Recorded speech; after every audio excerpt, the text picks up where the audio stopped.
చిన్న ప్రార్థన చేసుకుందాం. ప్రార్థన.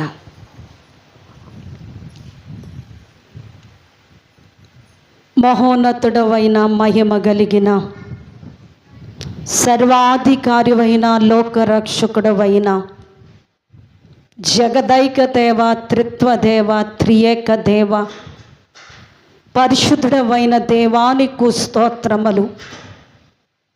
ఈ దినము ఈ ఆరాధనలోనికి, ఈ మందిరములోనికి నన్ను మమ్మలందరినీ కూడా నడిపించిన, ప్రవేశపెట్టిన గొప్ప తండ్రి మీకు స్తోత్రములు.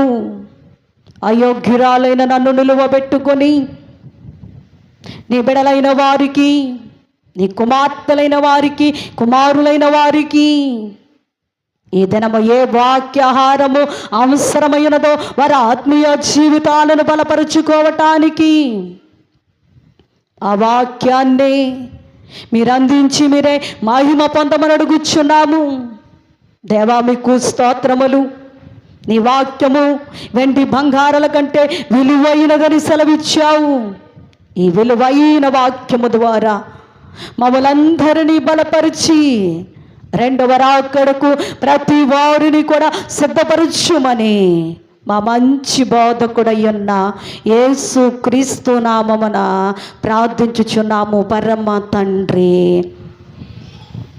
విశ్రాంతి దినాన్ని ఆరాధించటానికి, ఆచరించటానికి వచ్చిన దేవుని పిల్లలారా, దేవుడిచ్చే దీవెనలు మీ అందరికీ ప్రభువు అనుగ్రహించును గాక. అందరికీ మరణాతా. అందరూ కూడా కూర్చోనండి. స్తుతులు ఘన సంస్తుతులు నీకే మతిలో నా తండ్రి. స్తుతులు ఘన సంస్తుతులు నీకే మతిలో నా తండ్రి. ప్రతి విషయ ప్రార్థన సమయంబున కృతజ్ఞత స్తోత్రము తండ్రి.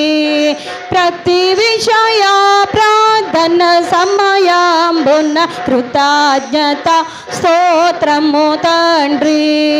కృతజ్ఞత స్తోత్రము తండ్రి.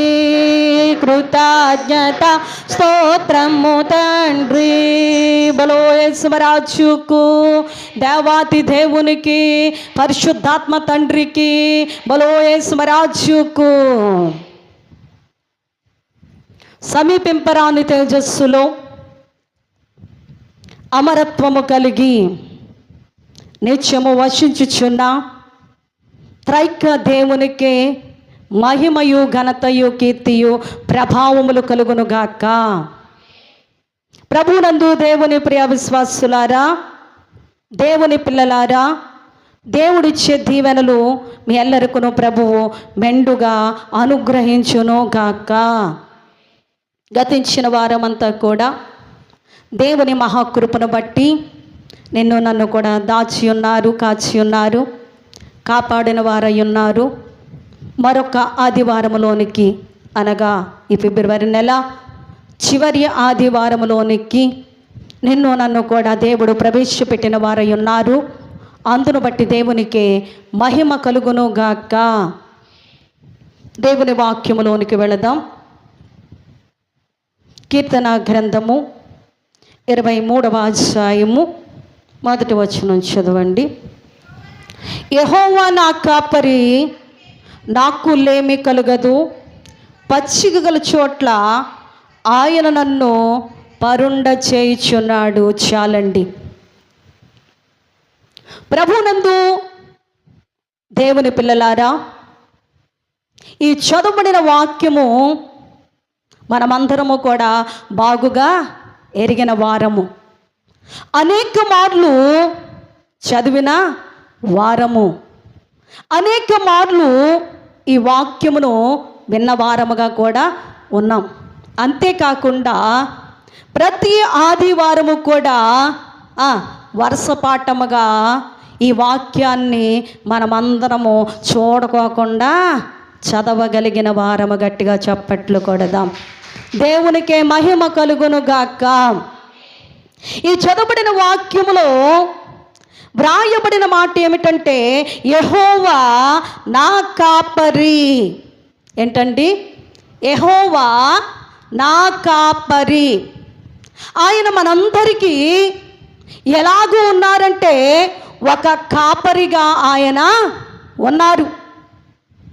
ఒక కాపరిగా ఉండి మళ్ళీ ఆయన దినదినము కూడా పోషించిన వారై ఉన్నారు, నడిపించిన వారై ఉన్నారు, ఆరోగ్యాలు కూడా ఇచ్చేవారై ఉన్నారు. గట్టిగా చప్పట్లు కొడదాం.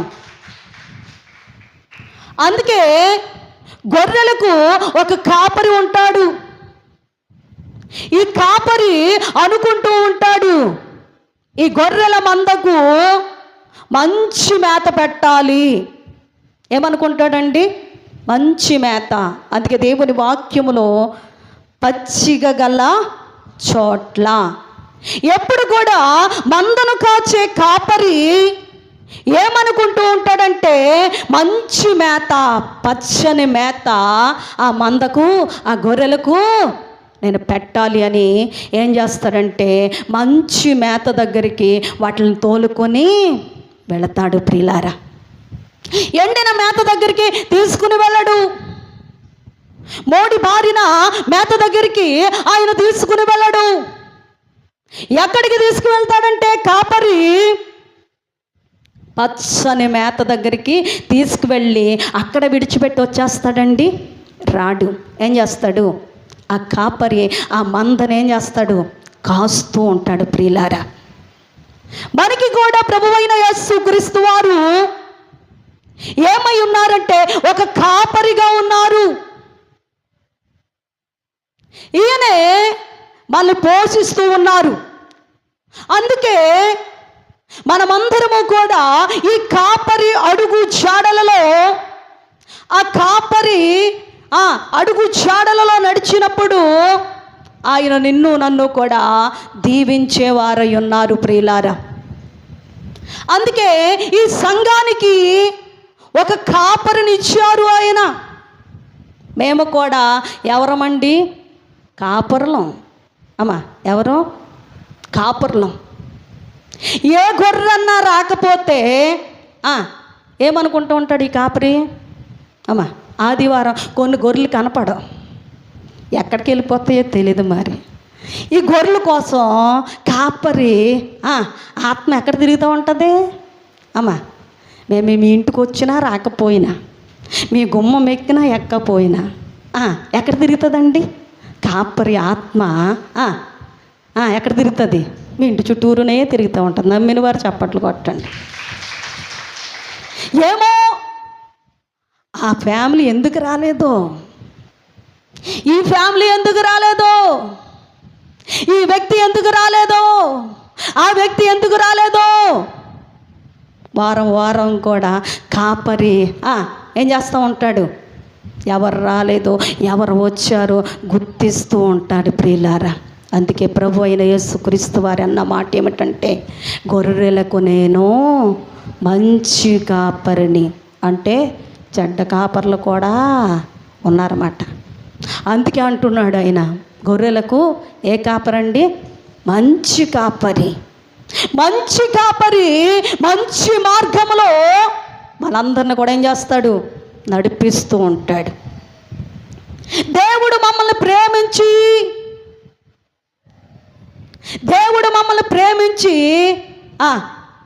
ఏమిచ్చాడండి? ఈ గొర్రెలన్నీ ఇచ్చాడు. గట్టిగా చప్పట్లు కూడా. ఈ గొర్రెలన్నీ మేమేం చేయాలి? అమ్మా, కాయాలా కాయకూడదా? గొర్రెలు కాపరి ఏం చేస్తాడు? కాస్తాడా? విడిచిపెట్టి వచ్చేస్తాడు. మేత దగ్గర తీసుకెళ్ళి మంచి పచ్చని మేతలు వదిలేసి వచ్చేస్తాడండి? రాడు. ఏం చేస్తాడు? కాస్తూ ఉంటాడు. ఆ మేత దగ్గర తీసుకువెళ్ళటమే కాదు, ఆ మేతలో వదలటమే కాదు, ప్రతి గొర్రె ఉందో లేదో కూడా చెక్ చేస్తూ ఉంటాడు. ప్రియులారా, ఈ కాపరి కూడా రేపు ఆదివారం, ఈరోజేలేండి, రేపు కాదు అండి, రేపు ఆదివారం గొర్రెలు వస్తాయి, విశ్వాసులు వస్తారు, దేవుని కుమార్తెలు వస్తారు, దేవుని కుమారులు వస్తారు. ఏం పెట్టాలనుకుంటాడు? అమ్మా, ఏం పెట్టాలనుకుంటాడు? మంచి మేత. ఏంటండి? మంచి వాక్యాన్ని బోధించాలి. కాపరి ఎలా అయితే అనుకుంటాడో, గొర్రెల కాపరి పచ్చని మేతలో తోలికి వెళ్ళాలని, ఈ కాపరి కూడా అనుకుంటూ ఉంటాడు. ఏమనండి? మంచి కుమార్తెలు వస్తారు, కుమారులు వస్తారు, ఆరాధనకు వస్తారు. ఈ దినం ఏం చేయాలి? మంచి వాక్యాన్ని నేను బోధించాలి. వారికి అవి అర్థమయ్యే వాక్యాన్ని బోధించాలి. వారికి జ్ఞాపకం ఉండే వాక్యాన్ని నేను బోధించాలి అని ఎంత సిద్ధపాటు కలిగి ఉంటారో కాపరులు. అందుకే ప్రభువైన యేసుక్రీస్తు వారు మనందరికీ కూడా ఏమై ఉన్నారంటే కాపరి అయి ఉన్నారు. ప్రియులారా, ఆయన గొర్రెలకు మంచి కాపరి. ఏ గొర్రెకు ఏ సమయంలో ఏమివ్వాలో ఆయనకి అన్నీ కూడా తెలుసా లేదా? తెలుసు. అందుకే భక్తుడు కీర్తనలో రాశారు, ఎవరు కావాలి నాకెవరు కావాలి, ఎవరు కావాలి నాకెవరు కావాలి, యేసు తప్ప బ్రతుకునందు ఎవరు కావాలి, యేసు తప్ప బ్రతుకునందు ఎవరు కావాలి, ఏమి కావాలి నాకేమి కావాలి, ఏమి కావాలి నాకేమి కావాలి, యేసులోనే అన్నియును ఎమిడి ఉండగా, యేసులోనే అన్నియును ఎమిడి ఉండగా, ఏమి కావాలి నాకేమి కావాలి, ఏమి కావాలి నాకేమి కావాలి, యేసులోనే సంపదలు ఎమిడి ఉండగా, యేసులోనే సంపదలు ఎమిడి ఉండగా. జై బోలో మహారాజుకి, దేవునికే మహిమ కలుగును గాక. దేవుడు కనపడి నీకేం కావాలి అని అడిగారనుకో, ఏం చెప్తారండి మీరు? అమ్మా, నాకు ఈ ఉద్యోగం కావాలయ్యా, లేకపోతే నాకు ఈ పని కావాలయ్యా, లేకపోతే నాకు ఈ ర్యాంక్ కావాలయ్యా. చదువుకునే పిల్లలైతే కొంతమంది అంటారు, యేసయ్యా నా అప్పులన్నీ తీరిపోతే చాలు అనేవారు లేరండి? ఉన్నారు. కానీ ఎప్పుడు కూడా దేవుడు మనల్ని అడిగినప్పుడు ఏమనాలంటే, యేసయ్యా నువ్వే నాకు కావాలయ్యా అనాలి. గట్టిగా చప్పట్లు కొడతా. ఏమనాలండి? యేసయ్యా నువ్వే నాకు కావాలయ్యా. యేసే మన ఇంటిలో ఉంటే, యేసే మన హృదయంలో ఉంటే ఏదన్నా తక్కువ ఉంటుందండి? ఏది కూడా మనకి లోటు ఉండదు. అందుకే భక్తుడు రాసిన కీర్తనలో ఆ శరణంలో ఏముందంటే, యేసులోనే అన్నీ ఇమిడి ఉన్నాయంట. ఏంటండి? యేసులోనే అన్నీ ఇమిడి ఉన్నాయంట. ఒక ఉదాహరణ చెప్తాను. ఒక రాజుగారు ఉన్నారంట. ఈ రాజుగారు ఊర్లో ఉన్న పేదోళ్ళందరికీ ప్రతి దినము కూడా ఏదో ఒకటి పంచి పెడుతూ ఉండేవారంట. ఏంటండి? ఏదో ఒకటి పంచి పెడుతూ ఉండేవారంట. రోజు కూడా కొంతమంది అవన్నీ తీసుకుంటాకు వెళ్ళి తెచ్చుకునేవారంట. ఒక రోజున అనుకున్నాడంట ఒక వ్యక్తి, ఈ రాజుగారు రోజు పంచి పెడుతున్నారు కదా, ఈ రాజుగారినే నా ఇంటికి రమ్మంటే ఎలా ఉంటుంది అనుకున్నాడంట. ఏమనుకున్నాడండి? ఈ రాజుగారినే నా ఇంట్లోకి రమ్మంటే ఎలా ఉంటుంది అనుకున్నాడంట. అడిగితే ఏమంటాడో ఏంటో అని రాజుగారిని అడిగాడంట ఆ వ్యక్తి. వెళ్ళి అయ్యా వస్తానయ్యా అన్నాడంట. మన దేవుడు కూడా వచ్చే దేవుడా రాని దేవుడా? అమ్మా నువ్వు ఆహ్వానించాలే కానీ ఆయన వెంటనే వచ్చేస్తాడు. బలో యేసురాజుకు వెంటనే ఈ రాజుగారిని ఆహ్వానించారు. రాజుగారు రావాలంటే కొన్ని నియమాలు ఉంటాయి, నిబంధనలు ఉంటాయి. మనకలాగా చక్కగా స్నానం చేసి వస్త్రాలు కట్టుకుని వెళ్ళిపోతాడండి? వెళ్ళిపోరు. ఎవరుంటారు? రాజుగారు కూడా మంచి సెక్యూరిటీ ఉంటుంది. 6 దినాల్లో ఏముండేవి? గుర్రాలు ఉండేవి. ఆ గుర్రాల మీద రావాలి, మంచి భవనం ఉండాలి, మంచి ఆహారం ఉండాలి, మంచి ఫుడ్ ఉంటేనే కానీ రాజుగారు వస్తారా? రారు. ఇవన్నీ ఏర్పాట్లు చేయాలంటే నేను ఒక పేదవాడిని, నాకెవరు ఇస్తారని రాజుగారు ఒక్క నెల మా ఇంట్లోకి వచ్చి ఉండండి అన్నాడంట. కొన్ని నెలలు అడగలేదు. ఏమన్నాడండి? ఒక్క నెల మా ఇంట్లోకి వచ్చి ఉండండి రాజుగారు అని అడిగాడండి. సర్లే బాబు నేను వస్తానని వెంటనే అక్కడ స్థలం కొనేసి, మరి రాజుగారికి భవనం కావాలి కదా, వెంటనే తన పూరు గురిసిని తీసి ఏం చేశాడంట? పెద్ద భవనం కట్టించేసాడంట. అందులో అన్ని ఏర్పాట్లు చేశాడంట. ఆయన అన్ని ఏర్పాట్లు చేసి ఆయన వచ్చి ఎన్ని రోజులు ఉన్నాడంటే రాజుగారు? ఒక నెల రోజులు ఉన్నాడంట. నెల రోజులు ఆ ఇంట్లో ఉన్నాడంటే ఆయనకి ఏదైనా కొదువు ఉంటుందా? ఆయన తినే ఆహారం పెట్టేవాడు, మంచి మంచి వస్త్రాలు కొని వచ్చేవాడు, మంచి సొమ్మును ఇచ్చేవాడు. ఈ పరలోకపు తండ్రి మన గృహంలో ఉంటే, మన హృదయంలోనుంటే మనకి ఏదైనా తక్కువ ఉంటుందండి? ఏది కూడా తక్కువ ఉండదు. అందుకే ఉద్యోగం తర్వాత అయ్యా నువ్వే నాకు కావాలయ్యా, నా పని నాకు తర్వాత అయ్యా నువ్వే నాకు కావాలయ్యా, బంగారం తర్వాత అయ్యా నువ్వే నాకు కావాలయ్యా, ఆస్తులు తర్వాత అయ్యా నువ్వే నాకు కావాలయ్యా. యేసే మన హృదయంలో ఉంటే, మన గృహంలో ఉంటే ఏది కూడా మనకి తక్కువ చేసేవాడు కాదు.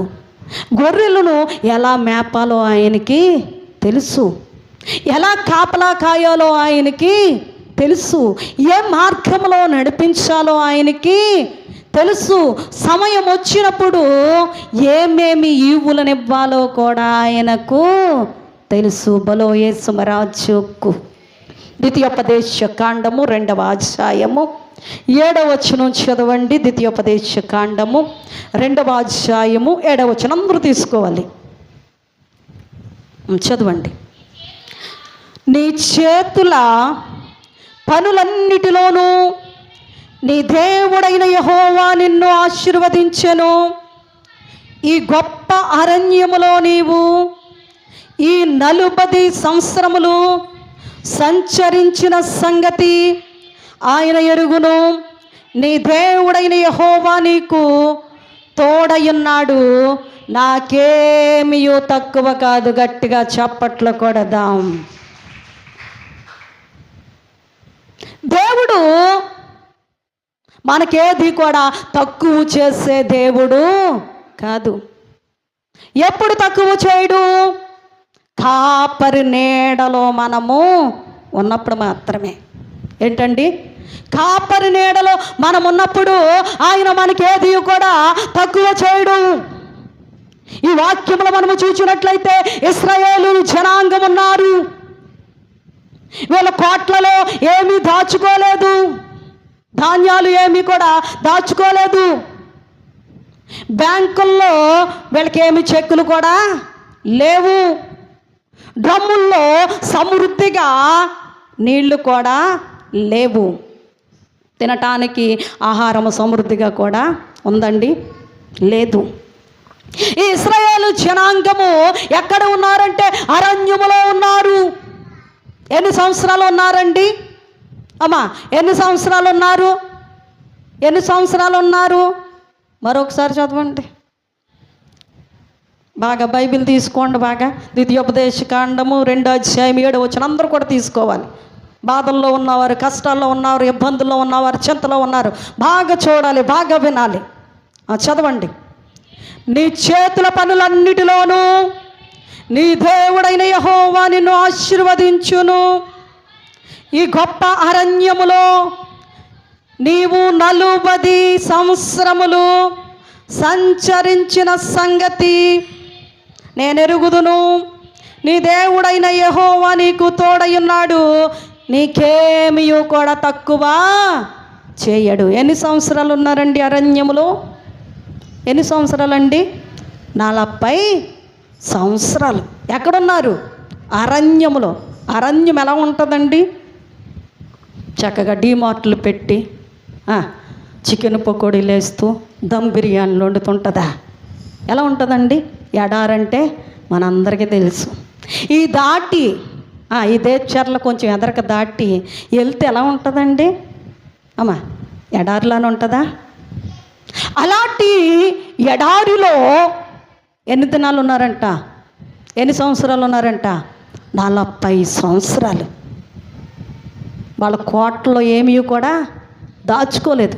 వాళ్ళ విత్తలేదంట, కోయలేదంట. ఇంకా బాగా ఏంటండి, విత్తలేదు, కోయలేదు. కోట్లలో ఏమీ కూడా ఈ 40 సంవత్సరాలు వాళ్ళు దాచుకోలేదు. బ్యాంకుల్లో వాళ్ళకి చెక్కులు కూడా లేవు, డ్రమ్ముల్లో నీళ్లు కూడా వారికి లేవు. దేవుడు వారికి ఏమై ఉన్నాడు? తోడై ఉన్నాడు. తోడై ఉన్నాడు గనుక 40 సంవత్సరాలు కూడా ఇశ్రాయేలు జనాంగాన్ని దేవుడు ఏం చేశాడండి? పోషించాడు. గట్టిగా చప్పట్లు కొడదాం. ఏ రోజు మన్నా ఆ రోజే, ఏ రోజు ఆహారము ఆ రోజే. సమృద్ధిగా కూడా దేవుడు వారికి ఇచ్చాడా? ఇవ్వలేదా? ఇచ్చాడు. దేవుడు నీకు తోడై ఉండాలి అంటే ఆ కాపరి నీడలో మనం ఏం చేయాలి?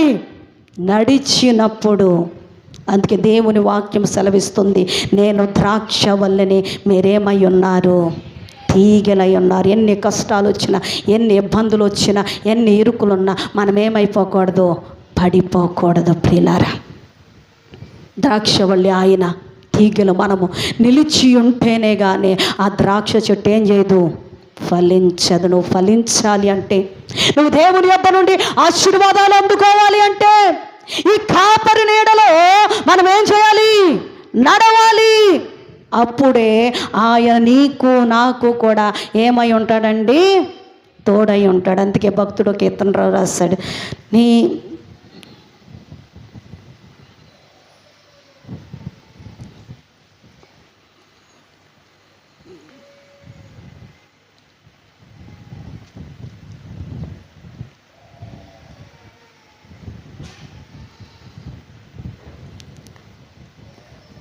జయము కీర్తనలు జయ శబ్దముతో రయముగా పాడండి.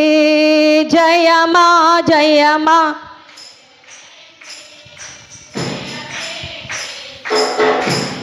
త్రయంతట జయమే మరణమునా.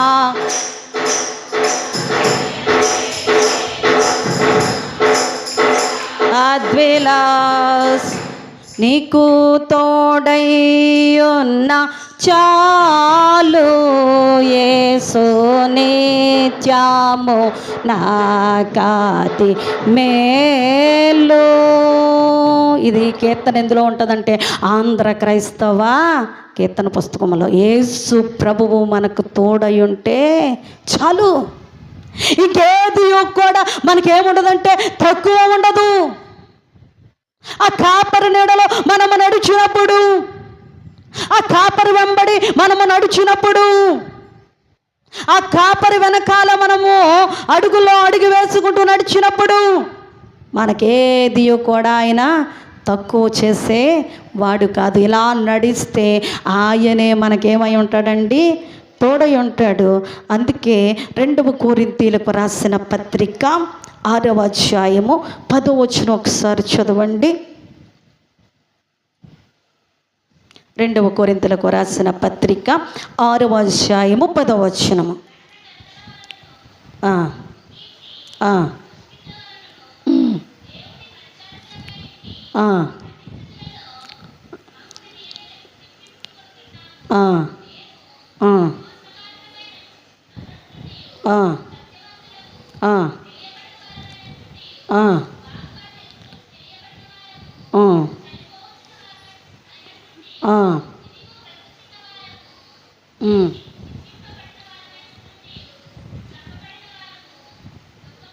దుఃఖపడిన వారమయ్యుండియు ఎల్లప్పుడూ సంతోషించు వారము, దరిద్రులమయ్యుండియు అనేకులకు ఐశ్వర్యము కలిగించు వారము, ఏమీ లేని వారమయ్యుండియు సమస్తమును కలిగిన వారము చాలండి. ఒకసారి నాతో చెప్తారా? దుఃఖపడిన వారమయ్యుండియు ఎల్లప్పుడూ సంతోషించు వారము, దరిద్రులమయ్యుండియు అనేకులకు ఐశ్వర్యము కలిగించు వారము, ఏమీ లేని వారమయ్యుండియు సమస్తమును కలిగిన వారము. గట్టిగా చప్పట్లు కొడదాం. దుఃఖిస్తూ ఉన్నావేమో, ఈ దుఃఖములో కూడా దేవుడు నీకేమిచ్చేవాడై ఉన్నాడండి? సంతోషమును దేవుడు ఇచ్చేవారై ఉన్నారు. దరిద్రులుగా ఉన్నను కూడా ఐశ్వర్యమును కలిగించే వారై ఉన్నారు. అందులోనే ఏమీ లేని వారమై ఉండినట్లు సమస్తమును కలిగిన వారము. నిజమే అమ్మా, నిజమే. ఈ కాపరికి అమ్మా, కాపరి అంటే ఎవరు? మేమే. కాపర్లకి వెనకాల ఆస్తులు ఉన్నాయండి అమ్మా, బాగా వినాలి. ఉన్నాయా?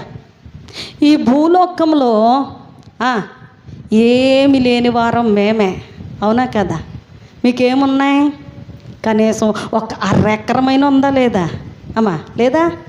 అందరికి ఉన్నాయి. ఎవరు లేని వారము అమ్మా? ఈ పాస్టర్ గారింటి ఇలా చెప్తున్నారు, ఏమీ లేదంటున్నారు అమ్మా.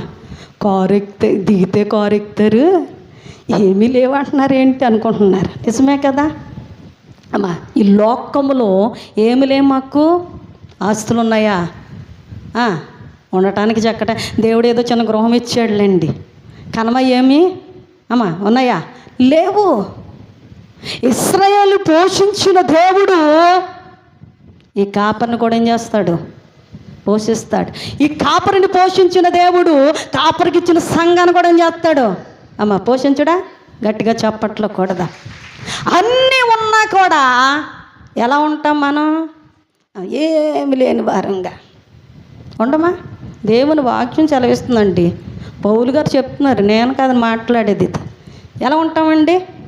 అసలు ఈ పూటకి ఏమి లేనట్టు, తినటానికి కూడా ఏమి లేనట్టు, అప్పుడు కూడా వస్త్రాలు కూడా అలాంటివే కడతాం అమ్మ. కట్టమా? ఏం చేస్తున్నాం మనము? దేవుడు మనకి సమృద్ధైన ఆహారాన్ని ఇచ్చాడా లేదా? ఇచ్చాడు. పూర్వకాలంలో అయితే, నాకైతే తెలియదులేండి, పూర్వకాలంలో అయితే తినటానికి కూడా ఆహారం ఉండేది కదంటండి. అప్పుడప్పుడు వాళ్ళు చెప్పుకుంటూ వింటూ ఉంటాను. తాటి చెట్టు కింద నుండి తాటికాయ పడితే, నిజమే, ఇలాంటి వాళ్ళు ఇంకా ఉన్నారు, ఇంకా జీవిస్తూ ఉన్నారు కొంతమంది. ఆ తాటికాయని తెచ్చుకుని ఏం చేసేవారంట? కాల్చుకుని తిని కడుపు నింపుకునేవారు కూడా ఉన్నారండి. వాళ్ళు చెప్తుంటే చాలాసార్లు నేను విన్నాను. వారికి ఏమి లేదంటే ఆహారం లేదు తినటానికి. ఇప్పుడైతే మనకి దేవుడు సమృద్ధైన ఆహారాన్ని ఇచ్చాడా లేదా అమ్మా? ఇచ్చాడా లేదా? అన్న అవసరము లేని నాకు, అల్లల్లాడిన నాకు అన్నం ఇచ్చిన తండ్రి, వస్త్రాలు ఇచ్చిన తండ్రి, చెక్కులు ఇచ్చిన తండ్రి అమ్మా. ఇదివరకు చెక్కులు ఉన్నాయా? లేవు. ఇప్పుడు ఎలా వస్తున్నాయి చెక్కులు అమ్మా? ఎలా వస్తున్నాయి? డోక్రాలు ఉండి ఒక్కొక్కరికి ఒక్కో చెక్కు రావట్లేదండి. దేవుడు ఏదో రకంగా ఏం చేస్తున్నాడు? ఆయన తోడై ఉన్నాడు కనుక మనకి ఇస్తున్నాడు, ఇవ్వట్లేదా? అన్నీ కూడా సమృద్ధికి ఇస్తున్నాడు. అందుకే మనం ఎప్పుడు కూడా దుఃఖించే వారంగా మనము ఉండకూడదు. రెండవది, దరిద్రులుగా మనము ఉండకూడదు. మూడవది, ఏమి లేని వారంగా. కొంతమంది ముఖం చూస్తే పాపం తింటకు కూడా ఉందో లేదో వీళ్ళకి అనిపిస్తుంది అమ్మా. అనిపించదా? మనకు కొన్ని ముఖాలు చూస్తే అనిపిస్తుంది. కానీ అంత దీన స్థితిలో దేవుడు మనల్ని ఉంచలేదు. మనమే ఆ దీన స్థితిలోకి ఏమైపోతున్నామంటే దిగజారిపోతున్నాం ప్రియులారా. అన్నీ ఉండి కూడా 5 ఎకరాలు ఉన్నా 6 ఎకరాలు ఉన్నా ఏమీ లేదండి, ఇంట్లో అప్పులే అనేవారు కూడా ప్రపంచంలో ఉన్నారు ప్రియులారా. అందుకే ఏమీ లేని వారిగా దేవుడు ఉంచేవాడు మనల్ని కాదు. మన కాపరి మనకు ఏమీ లేని వారిగా ఉంచే కాపరి మనకు కాదు. ఆయన అడుగు చాడలలో నడిచినప్పుడు, ఆయన నీడని మనం ఉన్నప్పుడు మనకేది కూడా ఆయన ఏం చేయడంటే తక్కువ చేసేవాడు కాదు. అందుకే భక్తుడు కీర్తనలు రాశాడు, నేను చెయ్యలేనివన్నీ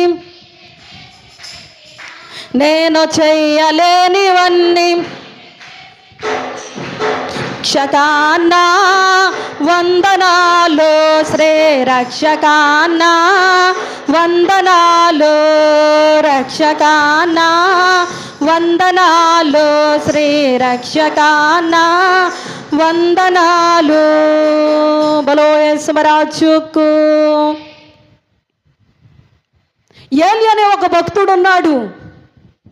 ఈ భక్తుడితో ప్రభువు అన్నాడంట, ఈ కేరోతు వాగు దగ్గర నుండి ఎక్కడికి వెళ్ళిపో, సారేపత్ అనే గ్రామం వెళ్ళిపో. అక్కడికి వెళ్ళగానే ఒక ధనవంతురాలు కనపడుతుంది అన్నాడండి.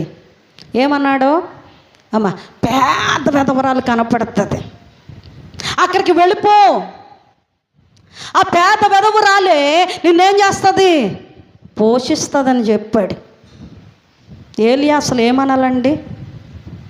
అయ్యా పేద విధవరాలు అంటున్నావు, ఆవిడ దగ్గర ఏముంటుందయ్యా, ఆవిడ బ్రతకటమే కష్టమయ్యా, నన్ను ఎలా పోషింతుందయ్యా అనాలా అనకూడదా? అన్నాడండి ఏలియా? అనలేదు. విశ్వాసముతో ముందడిగేశాడు. గట్టిగా చప్పట్లు కొడదాం.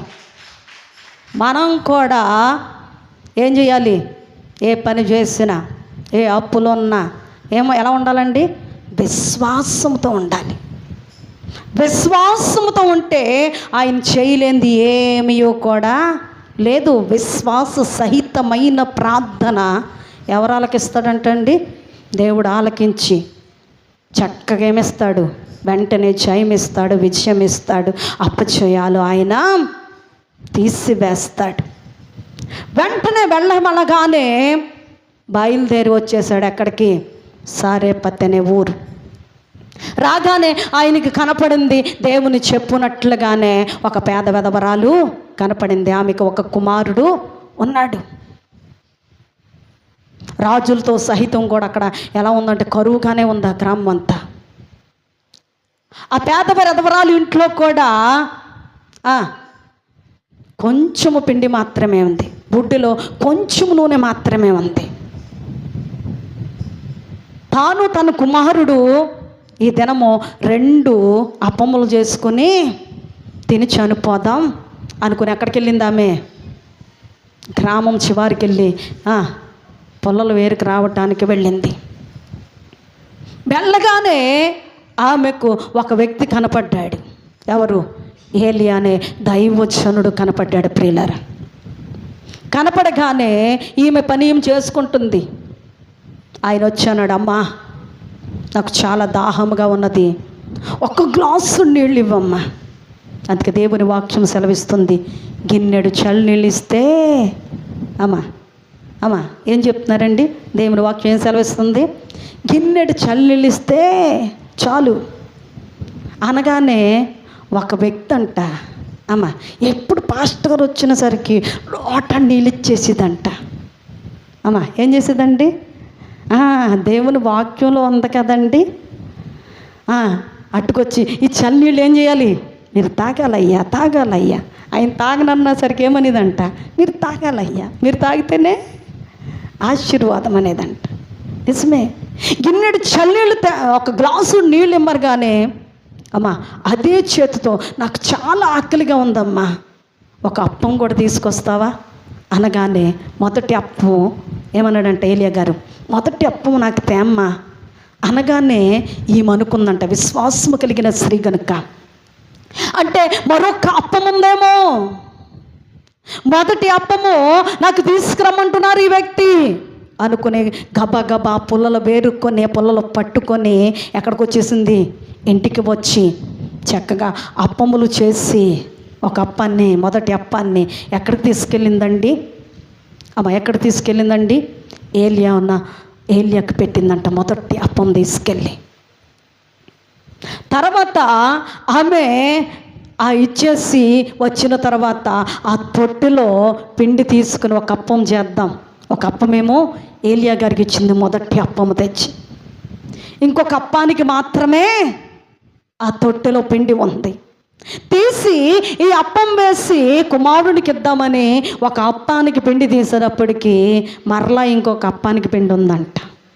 గట్టిగా చప్పట్లు కొడదా. ఆ తొట్టులో పిండి ఏమైపోలేదంటే తరిగిపోలేదు. ఆ బుడ్డలో నూనె ఏమైపోలేదండి, అయిపోలేదు. ఎందుకో తెలుసా? మొదటి అప్పము తెచ్చి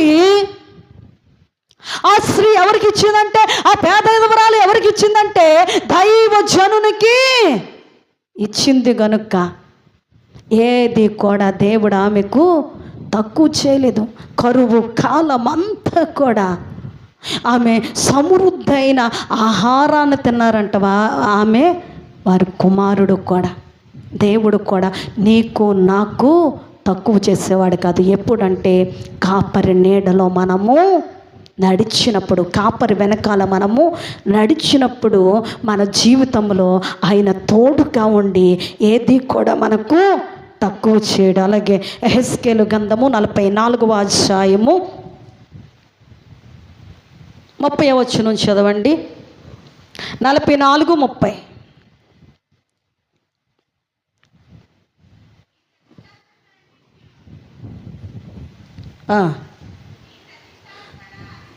ప్రతిష్ఠిత అర్పణన్నిటిలోనూ తొలిచూలి వాటన్నిటిలోనూ మొదటివియు, ప్రథమ ఫలములన్నిటిలోనూ మొదటిదియు యాజకుల వగును మీ కుటుంబములకు ఆశీర్వాదము కలుగునట్లు మీరు ముందుగా పిసికిన పిండి ముద్దను యాజకులకు ఇయ్యవలెను. బలో యేసుమరాజుకు. అన్నిటిలో కూడా మొదటిది ఎవరిది అంటే పంట విషయంలోనే కావచ్చు, పాడి విషయంలోనే కావచ్చు, అన్నిటిలో కూడా ఉద్యోగ విషయంలోనే కావచ్చు, ఎన్నిటిలో కూడా ఏమవ్వాలంటండి? మొదటిది దశం భాగం ఏంటి?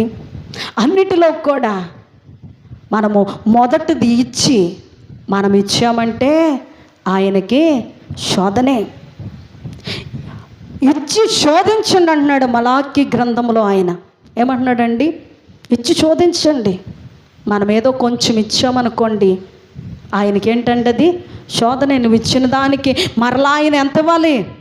రెట్టింపు ఇవ్వాలి. ఆమె మొదటి అప్పము పట్టుకెళ్ళింది కనుక, మొదటి అప్పం ఇచ్చింది కనుక ఆమె ఏమైంది? ఆశీర్వదింపబడిందండి. ఒక్కరోజు కాదు, 2 రోజులు కాదు, కరువు కాలమంతా కూడా తనకిచ్చిన కుమారుడు, ఆ పేద విధవరాలు సమృద్ధిగా ఆహారాన్ని తిన్నారండి. అందుకే ఇచ్చి నన్ను శోధించండి అని దేవుని వాక్యమే సెలవిచ్చుచున్నది. ప్రియులారా, ఇస్తే ఆయనకి ఏంటంట? శోధనే. ఎంత ఇచ్చారో అంతకన్నా రెట్టింపు ప్రభువు మీకేమి చేయాలి? ఇవ్వాలి. మొదటిది నాది. ఈ గొర్రెల కాపరి నీడలో మనము నడిచినప్పుడు, మనము జీవించినప్పుడు, ఆయన అడుగు చాడలో ఆయన వెంబడి నడిచినప్పుడు, కాపర్లను మనం గౌరవించినప్పుడు దేవుడు ఎలా దీవించాలో అలా దీవించక మానరు, ఎలా ఆశీర్వదించాలో అలా ఆశీర్వదింపక మానరు. అట్టి దీవెన ఆశీర్వాదమును దేవుడు మనెల్లరికును అనుగ్రహించును గాక. దయానుదేశ ప్రభా నీకు వందనాలు. ఎంతవరకు విన్న వాక్యమును ప్రభా ఒక్కొక్కరిలో ఫలింప చేయండి. నేను గొర్రెలకు మంచి కాపరినని సెలవిచ్చావు. ఏ గొర్రె తప్పిపోవుట నీకు ఇష్టము లేదు. దేవా మీకు స్తోత్రములు. కాపరిగా ఉండి నడిపించండి. ఏ ఆదివారము ఏ వాక్యం అవసరమో వారి ఆత్మీయ జీవితాలు బలపరుచుకోవటానికి ఆ వాక్యాన్ని అందిస్తున్న గొప్ప తండ్రి మీకు స్తోత్రములు. అందుకే దావీదు గారు అంటున్నారు, యెహోవా నా కాపరి, నాకు లేమి కలుగదు. ఆయన కాపరిగా ఉంటే మనకేది కూడా తక్కువ చేసే దేవుడు కాదు. మనకు లేమి లేకుండా కలిమితో నింపి ఆయన దీవించేవాడు. దేవాంతుని బట్టి స్తోత్రములు. ఈ వాక్యము ద్వారా నేను బలపడేటట్లు ఈ వారమంతా నెవరు వేసుకున్న ధన్యత ఇచ్చి మీరే మహిమ పొందమని వాక్య ఫలమయ్యున్న యేసు క్రీస్తు నామమున అడిగి ప్రార్థించుచున్నాము పరమ తండ్రి. ఆమేన్.